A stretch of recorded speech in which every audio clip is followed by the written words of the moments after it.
ഈ പ്രപഞ്ചത്തെ സൃഷ്ടിക്കുകയും പ്രപഞ്ചത്തെ താങ്ങുകയും ചെയ്ത യേശുവാ മനുഷ്യാവതാരം എടുത്ത. ആ യേശുവിന് എന്തെങ്കിലും സംഭവിച്ചാൽ സകല സൃഷ്ടിയിലും അത് സംഭവിച്ചിട്ടുണ്ട്.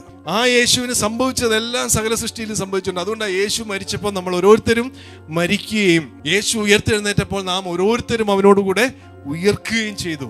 ഹല്ലേലൂയ. അതുകൊണ്ട് അപ്പോസ്തലൻ പറഞ്ഞു, ഇന്നു മുതൽ ഞങ്ങൾ ഇനി ക്രിസ്തുവിനെയും ജഡപ്രകാരം അറിയുന്നില്ല.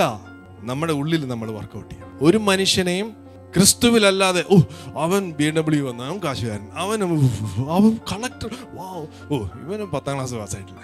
ഇതെല്ലാം ലോകം തന്ന ഐഡന്റിറ്റികളാണ്. ആ ഐഡന്റിറ്റിയിൽ നമ്മൾ അങ്ങോട്ടും ഇങ്ങോട്ടും കാണാൻ തുടങ്ങി കഴിഞ്ഞാൽ അവിടെ ക്രിസ്തുവിന്റെ ജീവൻ നമ്മളിൽ നിന്ന് ഒഴുകത്തില്ല.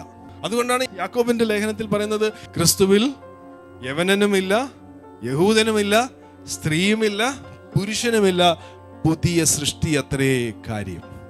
You are new creation in Christ. ക്രിസ്തു എങ്ങനെയോ അങ്ങനെ ആയിരിക്കുന്നു.